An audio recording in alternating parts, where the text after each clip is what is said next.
생명이 멈춰선 듯한 시간, 겨울. 육지 생물들에겐 시련의 계절이다.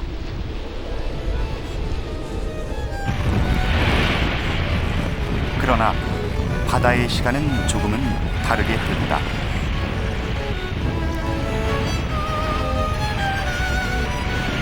바다 및 푸른 숲에선 놀라운 일들이 벌어진다. 새로운 생명이 폭발하듯 뿜어져 나오고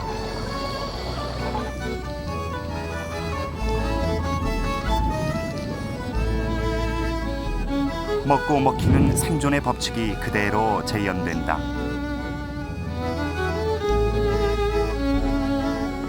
등딱지에 해철단 개와 치어가 포식자의 날카로운 눈을 피해 숨어드는 곳, 그리고 가끔 지느러미를 쉬어가는 곳.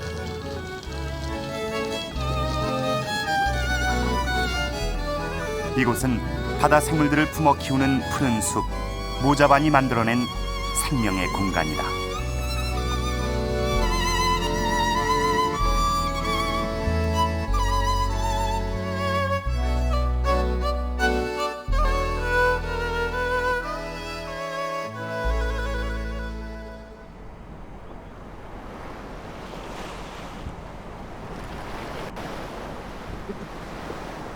제주 1월의 기온이 0도 안팎으로 매섭다.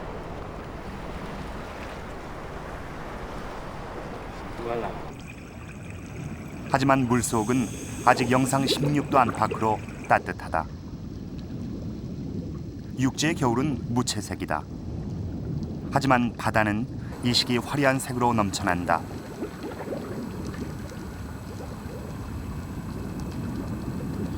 문섬의 보물 연산호는 겨울바다에서도 원시의 색을 그대로 드러낸다.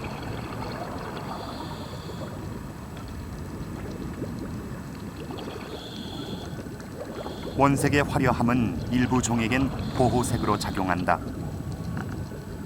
산호에 숨은 열대어 청줄돔,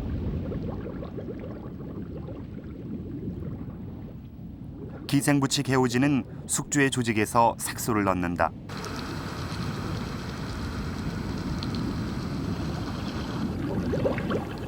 거의 움직임이 없는 통솔치는 아예 배경과 구분이 쉽지 않다.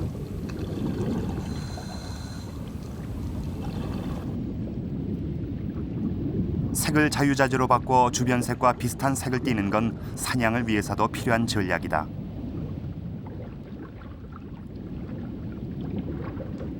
신뱅이는 주위의 환경에 따라 노란색, 검은색, 줄무늬 등으로 색깔을 변화시키기 때문에 찾아내기가 쉽지 않다.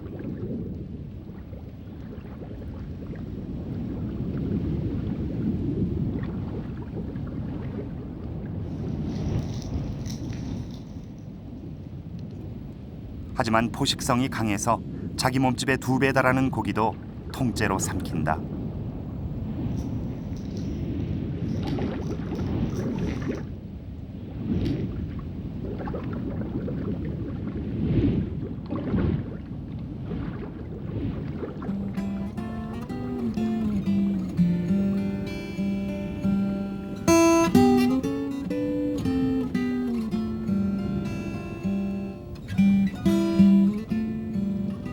잠시 바다에 긴장감이 돈다. 거대한 입, 파란 눈, 아귀가 암초지대에 숨어 있다. 아귀는 70cm에 달하는 거대한 몸집을 가졌다.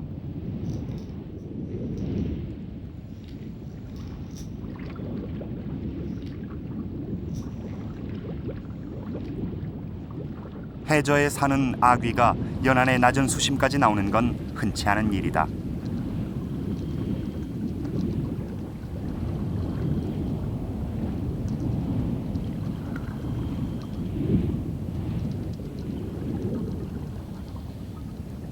수심 10m, 문섬의 보물이 또 하나 있다. 바로 모자반 군락이다.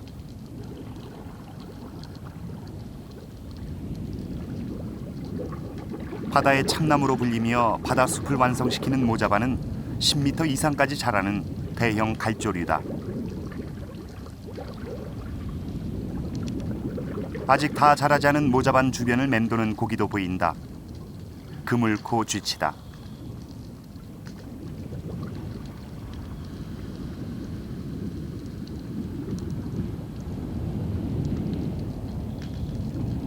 모자반은 겨울에 놀라운 변화가 생긴다. 성장 속도가 빨라져서 크게는 하루에 20cm가 넘게 자란다.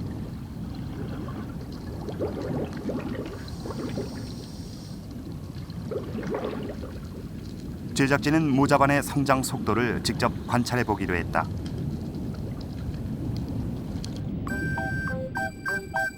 다섯 시간의 연속 촬영.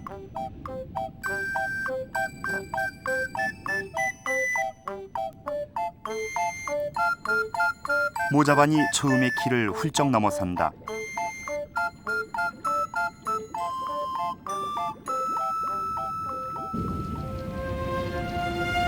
한 지역을 장기간 관찰해 본 결과 1월의 모자반은 2월에 들어서면서 생장 속도가 더욱 빨라져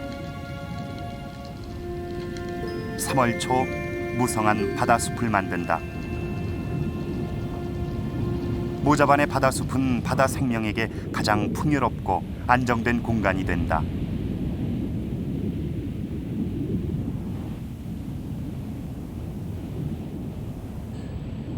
바다의 풍성함은 육지까지 이어진다.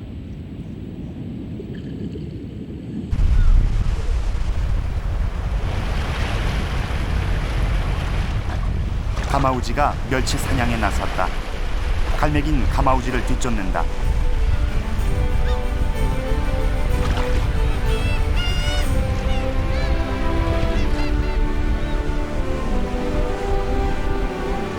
가끔 갈매기는 돌고래를 쫓아가기도 하는데 놀라 수면 가까이 떠오르는 멸치를 노린다.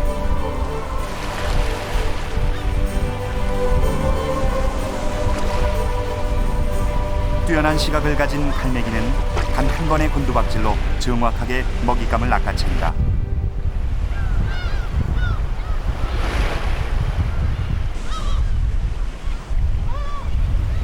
제갈매기 무리다. 청어갈매기라고 불리는 이 녀석들은 멸치 사냥의 귀재다.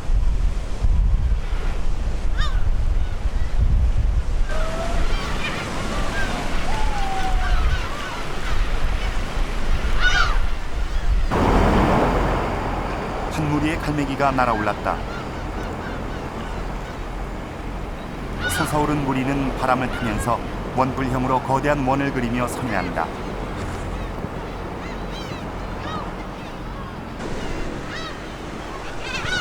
먹잇감을 찾기 위한 비행이다. 어느새 바다엔 많은 수의 갈매기가 날아들었다. 그리고 얼마 후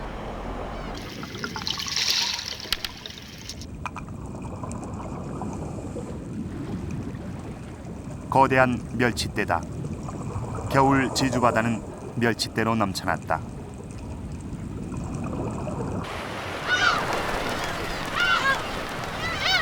방어나 돌고래의 멸치떼 사냥을 기다려 순식간에 수천 마리의 갈매기가 날아오른다.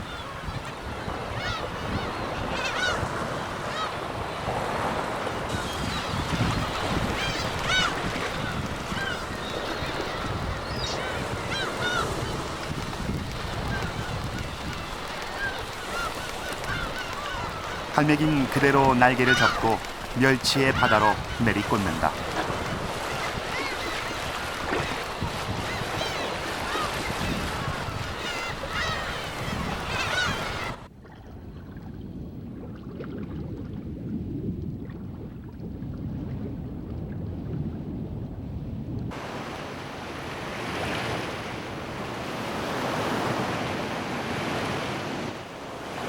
같은 시기 동해의 현재 기온은 영하 5도. 겨울바다는 쉽게 접근을 허용하지 않는다. 영하의 날씨에 예측하기 힘든 파도, 그리고 매번 40kg이 넘는 장비와 싸움을 해야 하기 때문이다.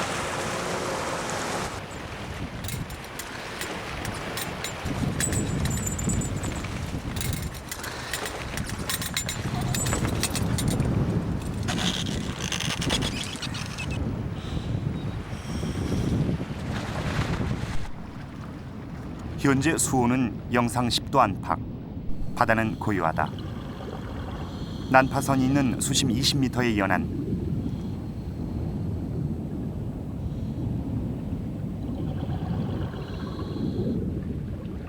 흔히 우럭이라 불리는 조피볼락은 1월이면 늘 눈에 띈다. 교미 시기를 막 지난 후다.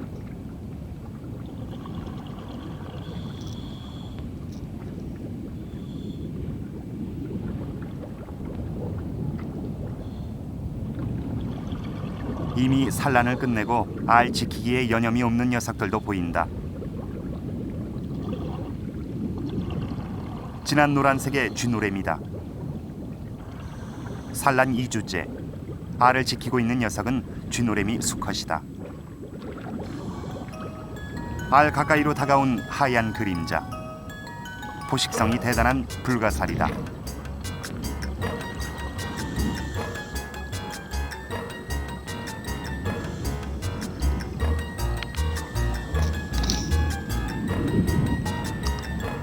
녀석은 안심이 안 되는지 불가사리를 다시 멀리 물어다 버린다.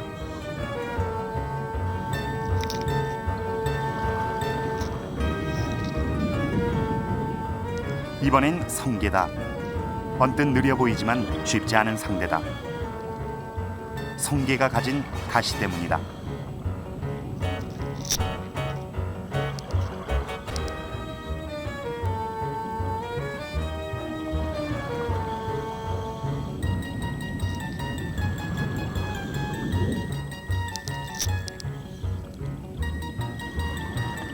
쥐노래미는 알을 노리는 침입자들을 늘 일정한 거리에 가져다 버리는 경향을 보였다.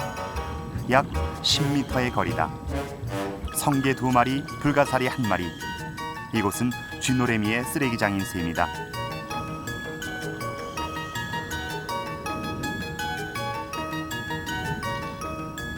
쥐노래미의 입술에 성게 가시가 박혔다.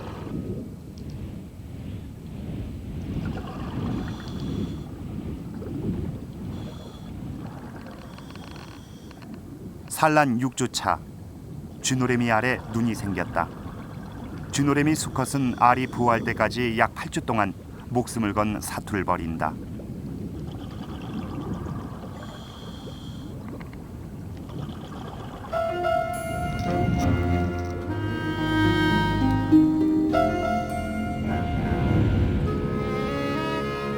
몸길이 40cm의 쥐노래미에게 거대한 포식자 문어를 공격하는 건 목숨을 건 일이다. 3월 산란을 위해 먼 바다에서 연안으로 들어온 문어. 산란기는 쥐노래미와 문어를 외길에서 만나게 하기도 한다.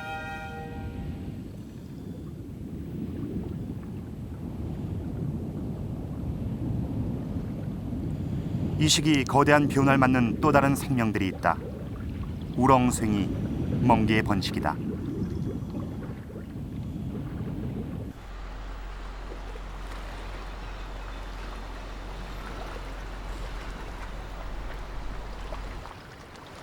보름달이 뜨는 음력 12월. 1년에 단 한 번 우렁쇠이의 비밀스러운 의식이 시작된다.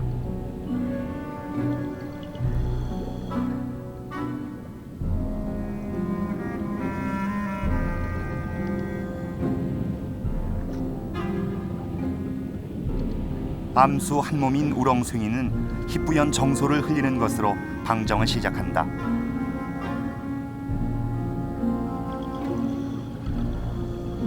그리고 잠시 후 출수공에서 암갈색의 난을 뿜어낸다.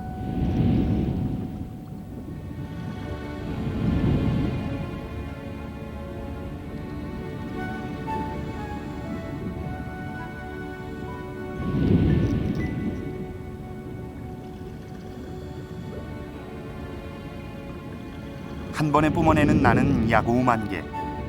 우렁쇠이 한 마리가 방정하는 난은 20-30만 개에 이른다. 바닷속 최후의 수정은 수천 분의 1의 확률 게임인 셈이다.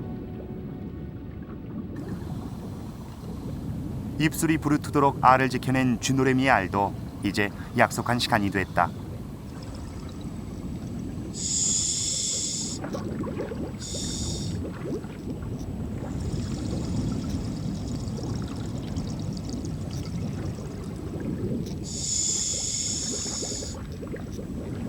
알 껍질을 뚫고 쥐노래미가 쏟아진다. 하지만 방금 알에서 깨어난 치어들은 안전하지 않다. 인상어 무리가 치어 무리를 휘집는다. 알을 지키느라 모든 힘을 탕진한 수컷은 이 순간 그저 주변을 맴돌 뿐이다.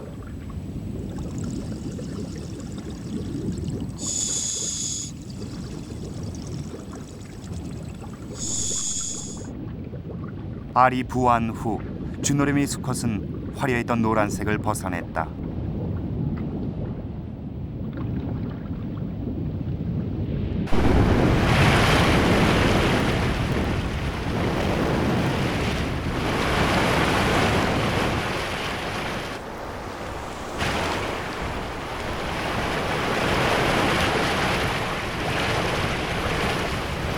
겨울이 끝나가는 2월 중순. 바다가 북서풍을 만나면 파도는 순식간에 5m 높이에 다다른다.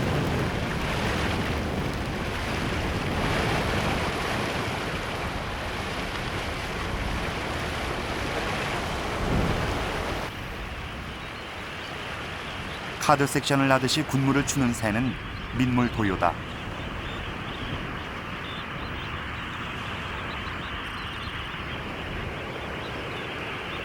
썰물 시간대 드러난 수초지대에서 먹이를 먹기 위해서다.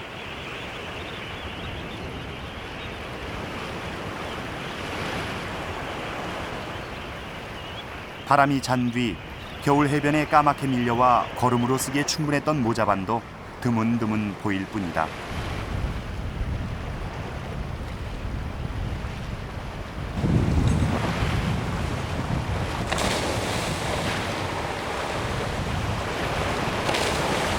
다시 찾은 문섬 앞바다. 이 시기 모자반 숲에선 무슨 일이 벌어지고 있을까?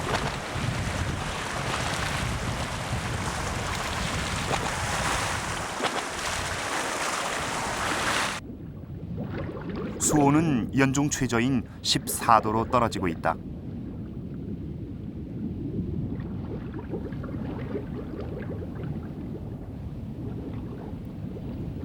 모자반 숲엔 지난 1월보다 많은 고기가 몰려들었다. 숲이 바다 생물들을 위해 재기능을 시작하는 데다.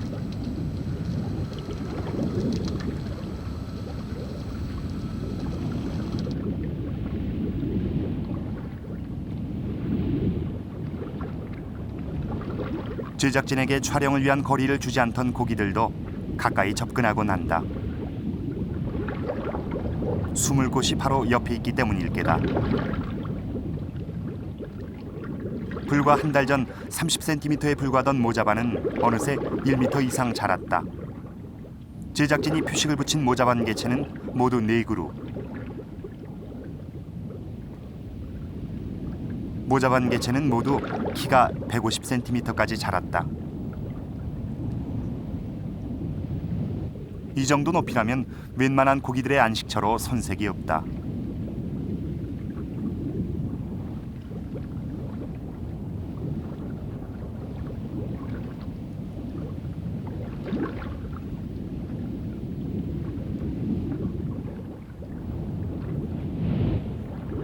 모자반 숲은 먹이 채식의 장소이기도 하다. 어랭놀래기 같은 녀석들은 식탐이 많아 바다의 청소부 역할을 한다.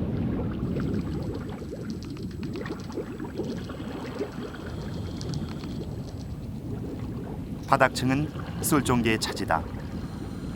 입 주변에 달린 4쌍의 수염은 바닥 모래층의 미세한 느낌도 감지한다.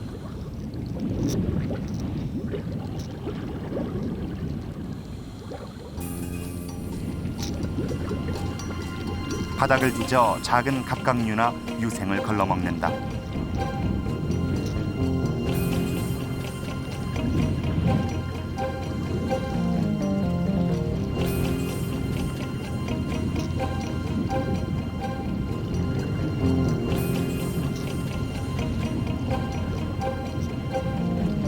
쏠종개의 산란은 보통 7, 8월로 이들은 지난해에 태어난 치어들이다.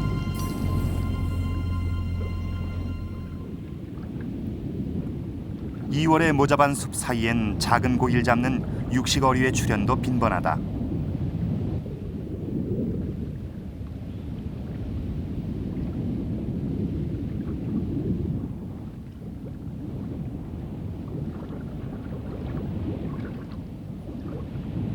모자반을 찾아온 이 녀석은 달고기다. 달고기는 작은 치어와 갑각류를 먹이로 하는데 몸 옆에 있는 무늬는 큰 물고기의 눈처럼 보이게 해 포식자가 피해가게 만든다.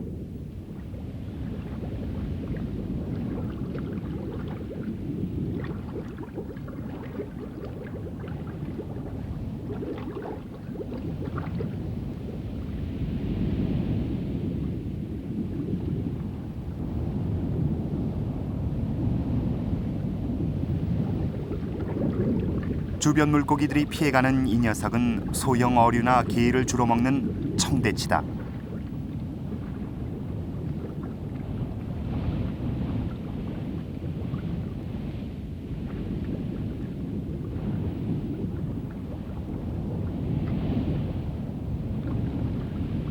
모자반 숲은 작은 고기들의 안식처다.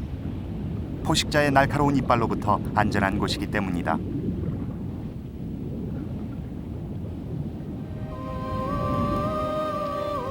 파랑돔 치어물이다.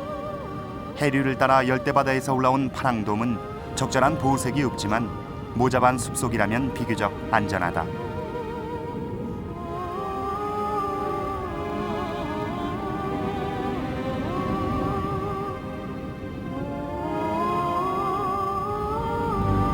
갈색의 주걱치에 치어도 모자반 숲을 은신처로 삼는다. 본래 주걱치는 야행성이지만 치어들은 안전한 수면 가까이에서 군집 생활을 한다.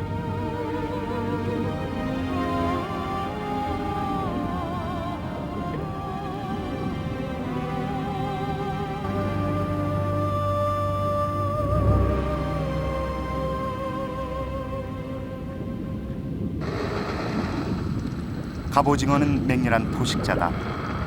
한 쌍의 긴 다리를 숨기고 다니다가 먹이를 잽싸게 낚아챈다. 피부에 색소세포가 만드는 색으로 갑오징어의 색은 시시각각 변화한다.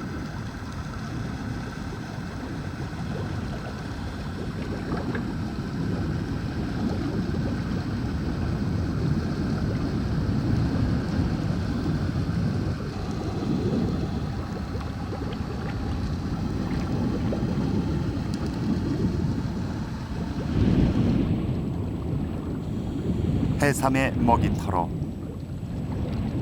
때론 놀래미가 가끔 지느러미를 걸치고 쉬어가는 공간으로 모자반 숲은 연안에서 생태 공간을 14배까지 늘린다.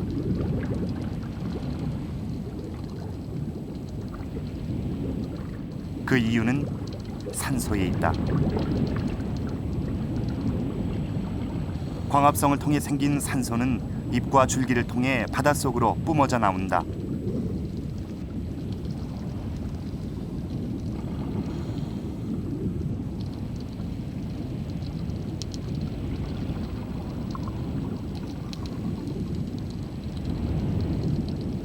태양빛을 받아 에너지로 만드는 유일한 1차 생산자 식물인 모자반 숲은 바다를 건강하게 만드는 거대한 산소 탱크인 셈이다.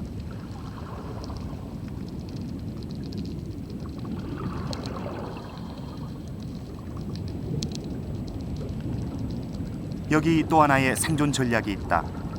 모자반은 바닥에서 해수면을 향해 곧게 자라면서 태양빛을 받는 면적을 늘린다. 그 비밀은 모자반의 기포에 있다.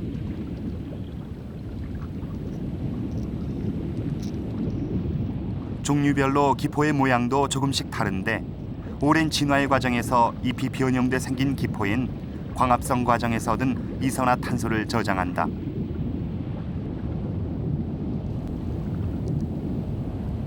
모자반은 해조류 가운데서도 가장 진화한 종에 속한다.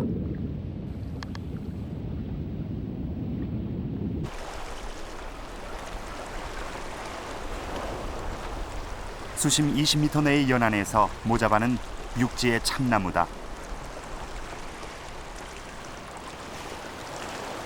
썰물을 기다려 모자반 한 개체를 건져냈다.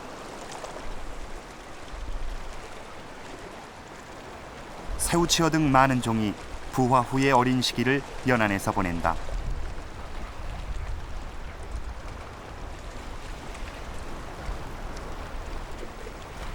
여기서 발견되는 고둥 집게들도 주로 작고 어린 개체들이다. 모자바는 일단 성장하면서 여기서 많은 산소를 공급해서 바다에 생명을 불어넣고 다음에 이제 이 먹이 공급 그러니까 산란식이나 이 유채식 자체의 그 유채식에 이제 이 먹이를 주고 다음에 서식 장소를 제공하고 또 성의 은신처를 제공해서 바다의 가장 중요한 기능을 한다고 보면 되겠습니다. 뿌리의 역할은 육지식물과는 그 기능이 다르다. 단단히 바닥을 잡고 있을 뿐 영양분의 흡수는 전체 잎과 줄기에서 이루어진다.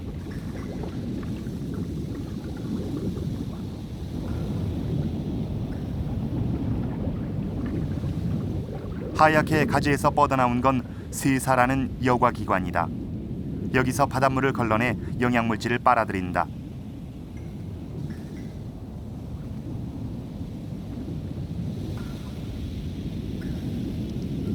모자반의 줄기 하나에도 많은 생명이 의지해 살아간다.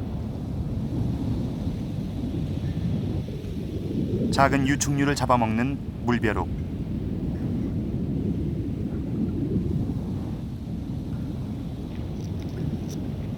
작은 갑각류인 물벼룩은 소형 어종에겐 가장 이상적인 먹이다.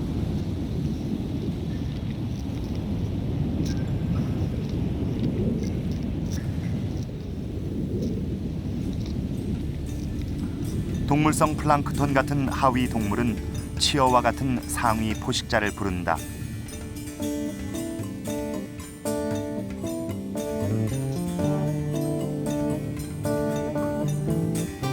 고둥류는 어린 시절엔 잎을, 성체가 되면 둘러쓴 패각을 딱딱하게 하기 위해 모자반의 줄기를 갉아먹는다.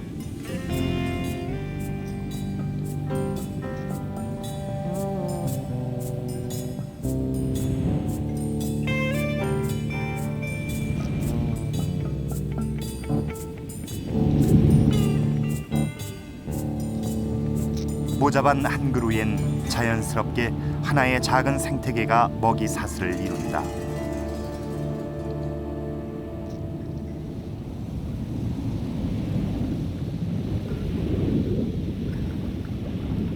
동해안 모자반 사이를 헤집고 나오는 이 녀석은 일명 심퉁이라고 부르는 도치다.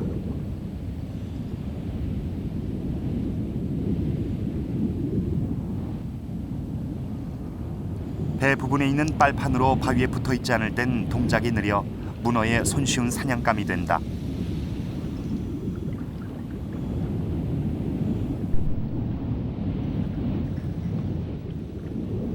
문어의 빨판에 걸려들었다.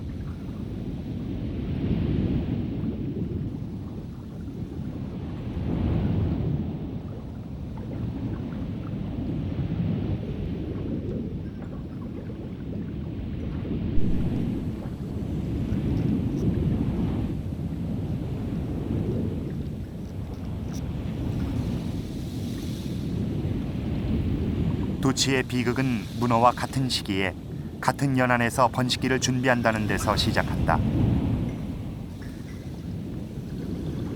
알을 지켜 부화시키는 기간 동안 아무것도 먹지 않는 문어에겐 산란 전 에너지를 비축하는 것이 중요하다.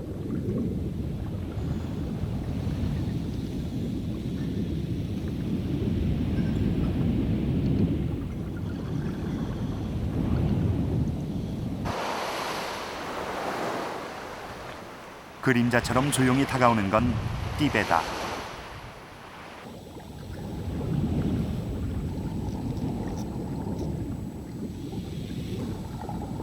겨울이 시작되면 문어가 가까운 바다로 들어온다는 걸 어부들은 물 밖에서도 훤히 안다.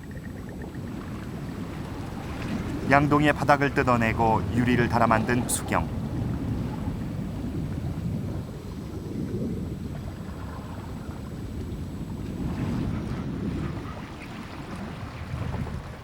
문어의 자리를 확인하고 장대를 내린다.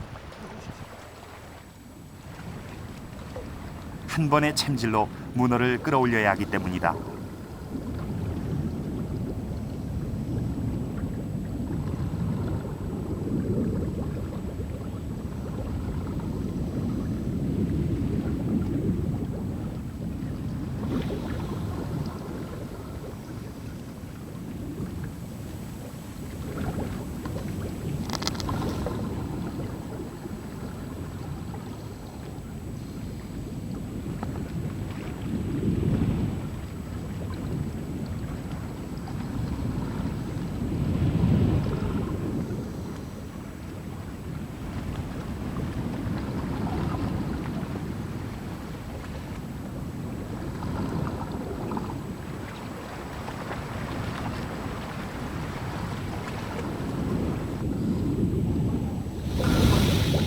운이 좋았다.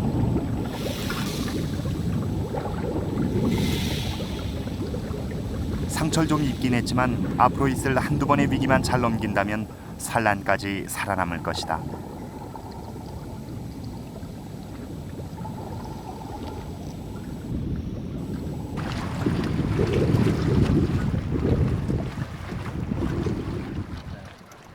두 노인은 저녁 반찬 삼아 바위에 무성해진 토시나 좀 딸 생각이다.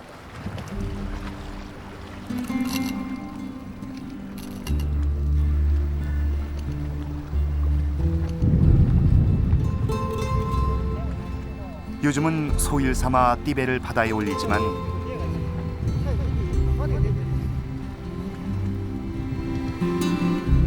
띠배로 기억되는 가난한 시절, 바다만큼은 지금보다 풍요로웠다.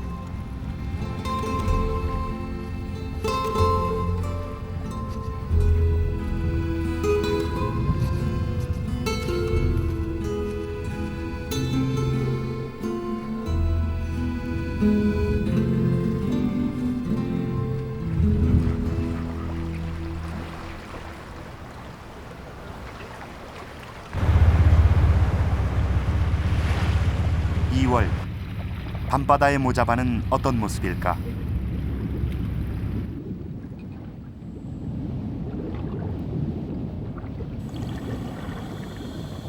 어둠이 지배하는 바닷속, 길 안내자는 솔베간팽이다.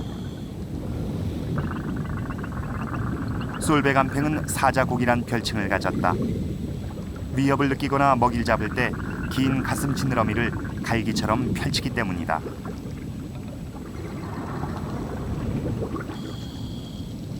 대부분의 간팽류가 그렇듯 화려한 빛깔은 독이 있다는 증거다.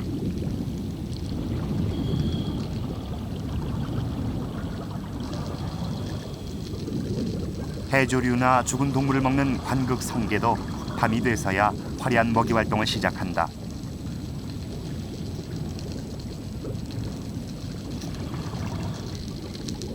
밤은 깨어나는 야행성 동물들로 또 다른 활력을 찾는다.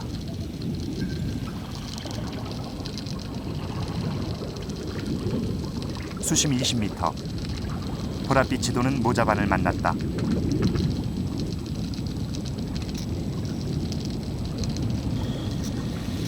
톱니 모자반의 일종인데 야광물질을 줄기와 잎에서 만들어낸다. 야행성인 섭식동물들을 막기 위한 모자반의 진화 전략이다. 보라색 사이로 보이는 갈색 물체,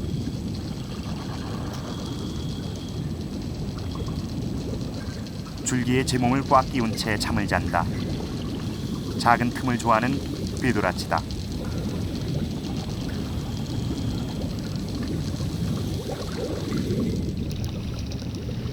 그물고 쥐치는 아예 모자반 줄기를 물고 잔다.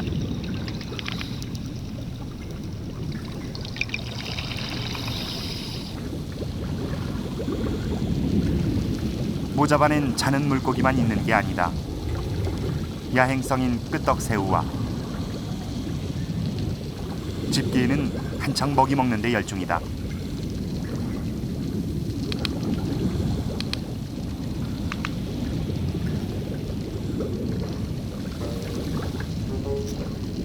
뭔가 모자반 줄기를 타고 내려온다.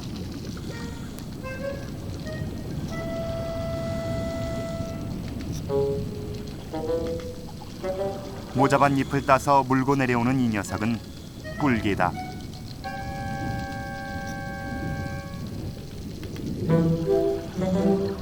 해조 줄기에 붙은 유기물을 먹는 뿔개는 크기가 2cm에 불과한 작은 종이다. 이들에게 모자반 잎은 뛰어난 위장 도구인 셈이다.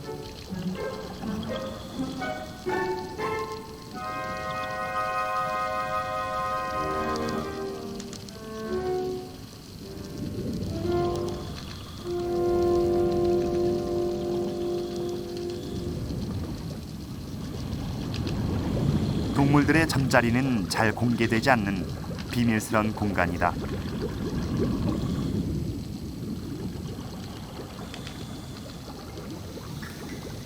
청복이나 말쥐치처럼 몸집이 크거나 독이 있는 고기들은 굳이 잠자리를 가리지 않는다. 이들에겐 포식자가 많지 않기 때문이다.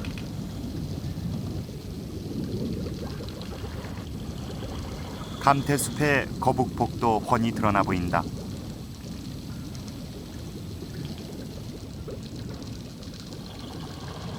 바위 틈에서 반쯤은 깨어있는 범돔에 비해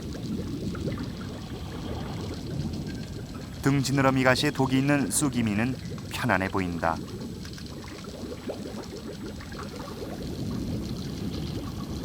멸치의 잠자리.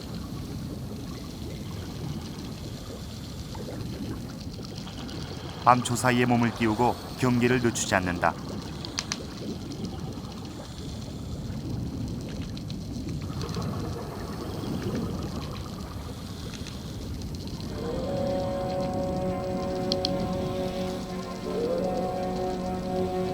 어둠 속에서 멸치를 노리는 눈이 다가온다.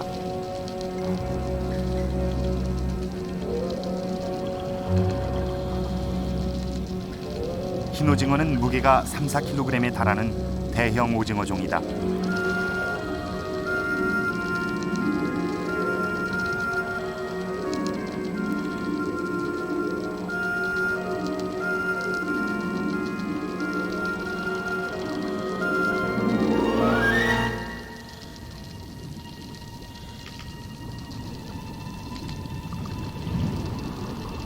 멸치가 뛰어든 곳은 모자반 숲.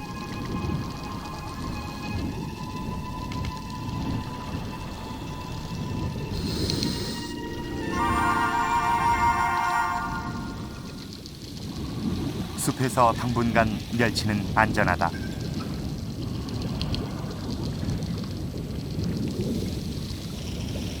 조그맣던 멸치떼는 점점 더 불어났다.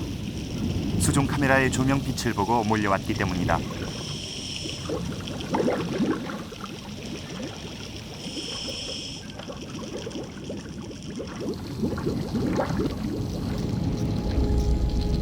그 사이 흰 오징어는 멸치 사냥에 성공했다.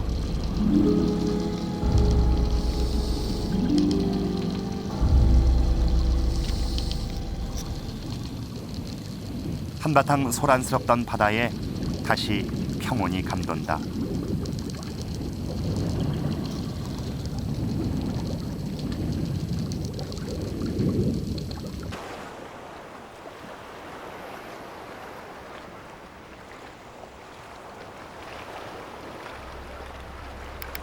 하지만 바다가 늘 풍요로운 건 아니다.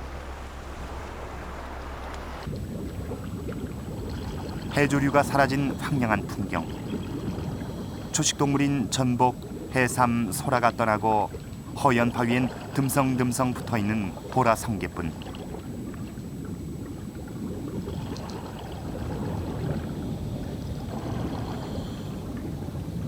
끝까지 불모의 땅을 헤매는 건 불가사리도 마찬가지.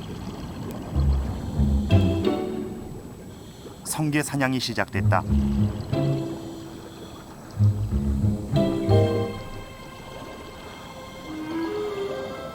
위협을 감지한 성게가 빠르게 움직인다.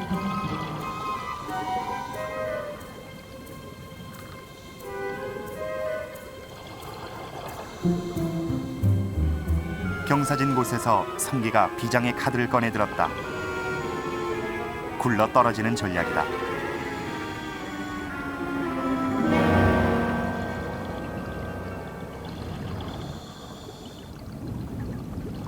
한번 불가사리의 촉수에 걸려들면 빠져나오기 어렵다.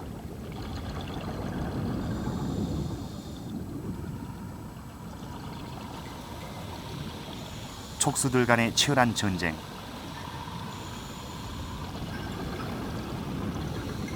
불가사리는 바닥에 지탱할 다리 하나만을 남긴 채 모든 다리로 성게를 쌓아앉는다.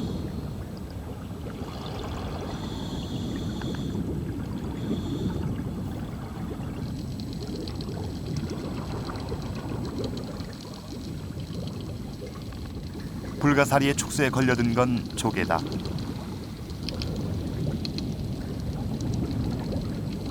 불가사리는 조개를 감싼 후 단단한 조개에 구멍을 내 체액을 빨아먹는다.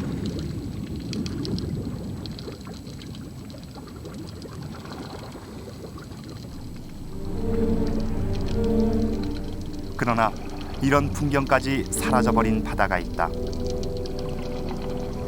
해조류가 녹아 없어지는 갯녹음. 끈질긴 생명력을 가진 불가사리와 성게까지 굶어 죽은 바다는 생명이 살 수 없는 죽음의 사막이다. 해수온 상승과 해양 오염으로 갯녹음은 점차 확산되는 추세다.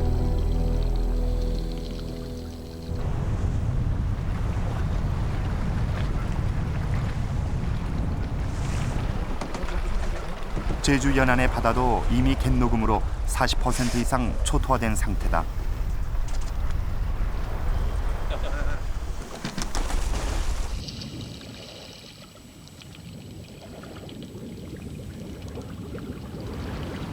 아직까지 비양도 앞바다의 모자반 숲은 가장 건강한 것으로 알려져 왔다.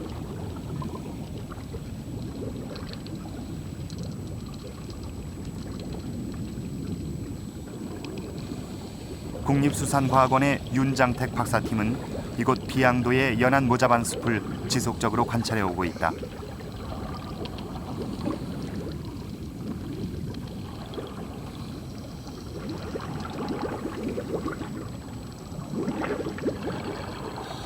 비양도 모자반 숲에 떨어진 난파선.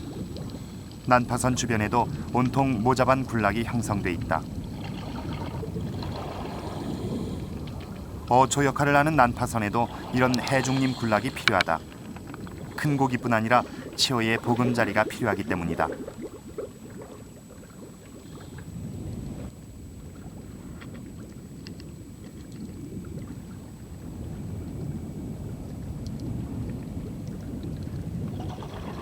그러나 비양도 앞바다도 더 이상 안전한 곳은 아니다.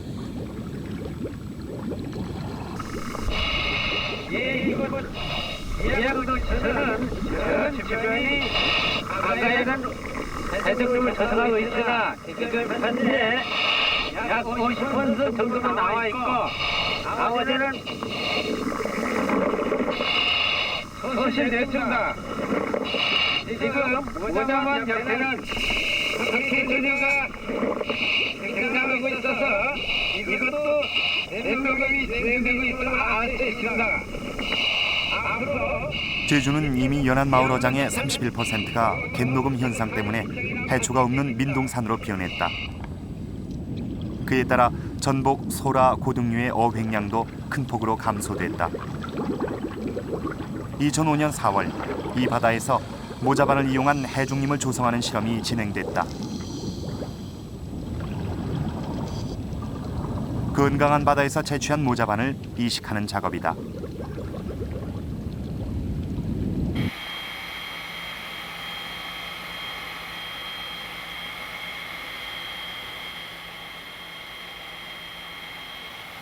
채취한 모자반은 인공 배양하는 과정을 거친다.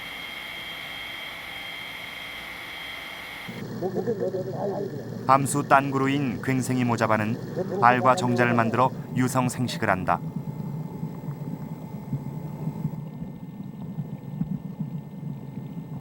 갈색의 수정된 난을 받아서 배양했다.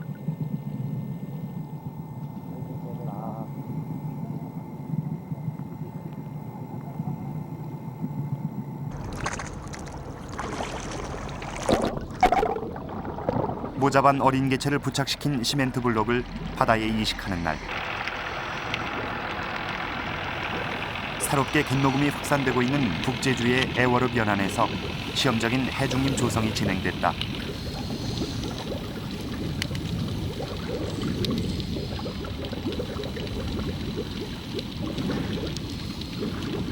인공 해중림이 조성될 면적은 2헥타르.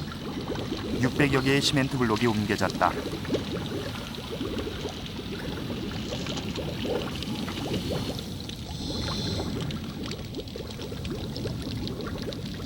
이 시기 모자반 어린 개체의 크기는 약 3-4mm에 불과하다. 철망을 덮어 모자반이 충분히 자랄 때까지 초식동물로부터 모자반을 보호한다.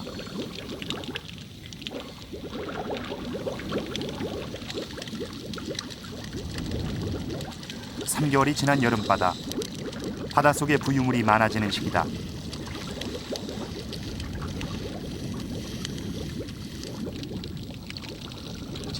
철망 속에 모자반 블록을 파랗게 뒤덮은 건 파래였다.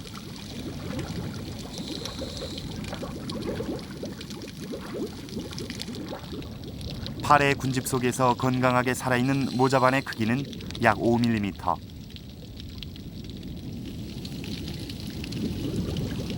늦가을, 파래가 녹고 모자반이 본격적으로 성장을 준비하는 시기.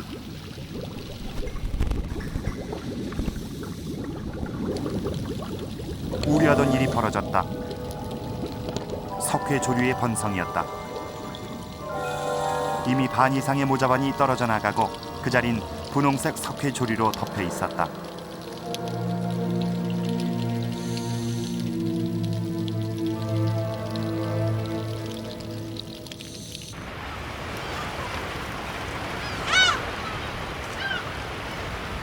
제주의 봄은 일찍 찾아온다. 2월 중순 갈매기를 다시 만난 건 바다가 아니었다.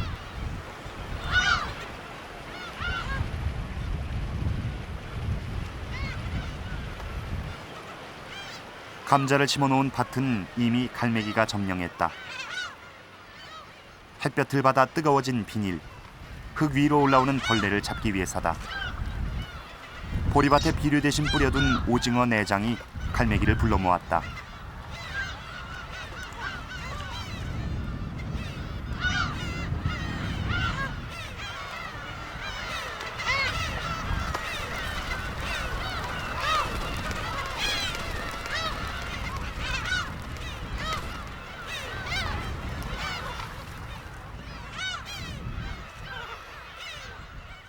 이곳저곳 파헤쳐진 감자밭엔 할머니의 시름이 묻어 있다. 봄, 번식을 위해 에너지를 비축해야 하는 갈매기는 쉽게 감자밭을 떠나지 않았다.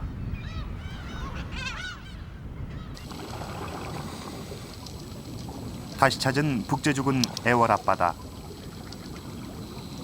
철망 밖엔 모자반을 노리는 고둥이 잔뜩 붙었다.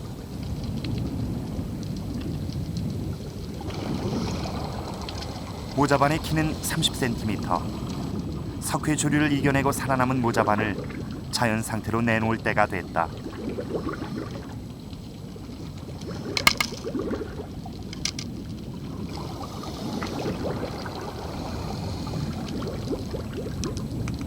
순식간에 소라와 성게, 고둥까지 자리를 잡았다. 자리돔까지 이 작은 숲을 기웃거린다. 모자반 숲의 인공 조성을 통한 연안 생태계의 복원은 지금도 실험 중이다.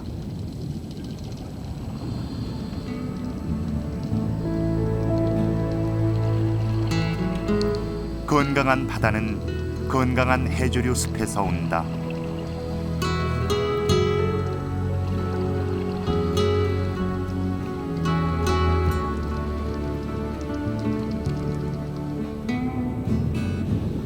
겨울바다, 키 큰 모자반 숲 사이론 온갖 색깔의 바닷말들로 넘쳐난다.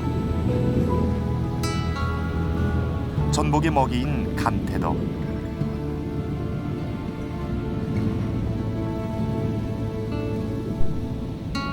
새로 난 미역도 가장 순한 연녹색이다.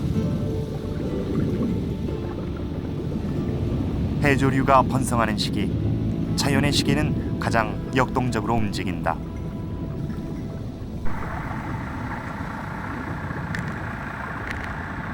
사람에게도 이들 해중님은 풍요로운 바다를 약속한다.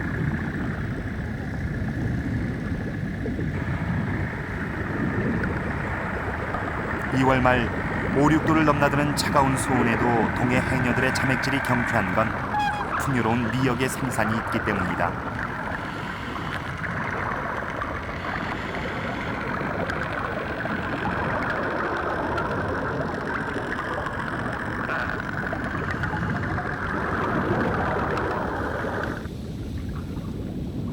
(3월) 초 동해바다, 연안의 해조류 숲은 생명의 기운으로 넘쳐난다. 산란을 위해 찾아온 어류들 때문이다.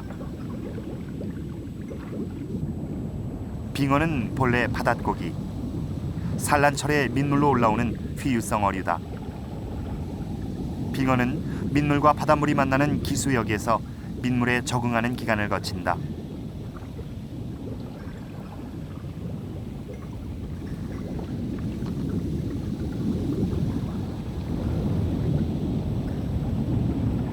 새우떼도 모자반 숲에 자리를 틀었다.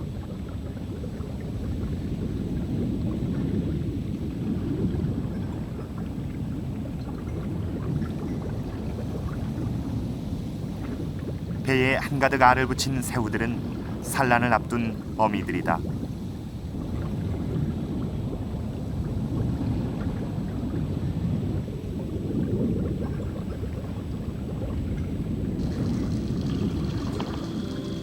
곧 역동적인 치어의 유형이 시작된다.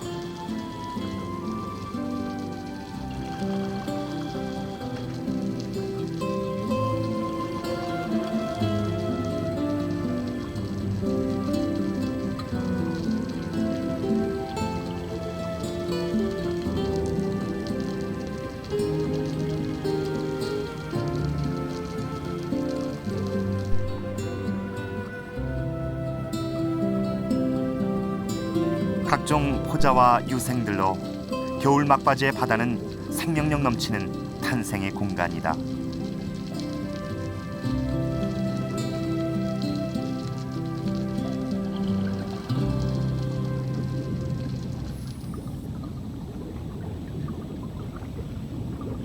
모자반 숲에 새 손님이 찾아왔다. 숭어떼다. 숭어는 산란 시기에 연안으로부터 움직인다. 이때부터 초식을 하던 습관을 바꿔 이 시기에 숭어는 모래밭을 훑어 동물성 먹이를 먹기 시작한다. 5월 봄바다. 산란철이 지난 숭어가 다시 모자반을 뜯고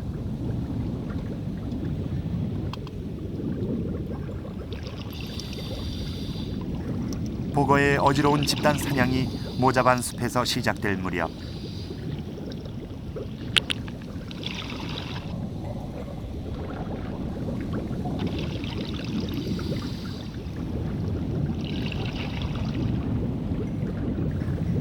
번식을 위한 방정을 마친 모자반은 스스로 밑둥을 끊어 수면으로 떠오른다.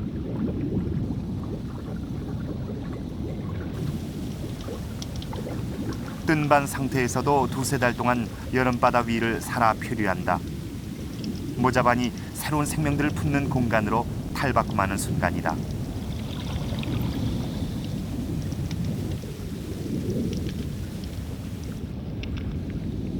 뜬반은 봄에 부화한 치어들의 은신처가 된다. 큰 고기의 날카로운 이빨과 새들의 예리한 눈을 막아줄 공간이기 때문이다. 꽁치는 뜬반 줄기에 알을 붙인다. 수정시킨 알을 모자반에 의탁해 안전하게 멀리 보내려는 꽁치의 번식 전략이다.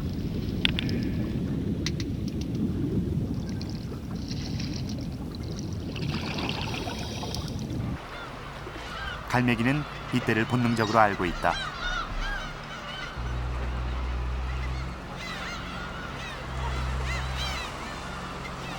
사냥을 위해 긴 시간을 내기 힘든 6월의 번식기. 모자반에 붙은 알은 갈매기가 새끼를 먹여 키울 손쉽고 풍부한 먹잇감이 된다.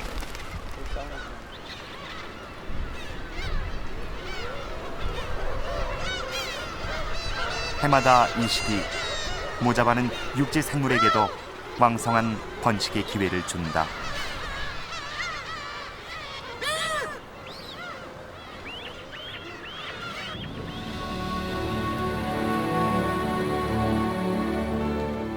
바다 생물들을 품는 숲이 있다. 놀라운 속도로 성장하는 겨울과 밑동을 끊고 다 녹아 없어지는 여름의 바다까지.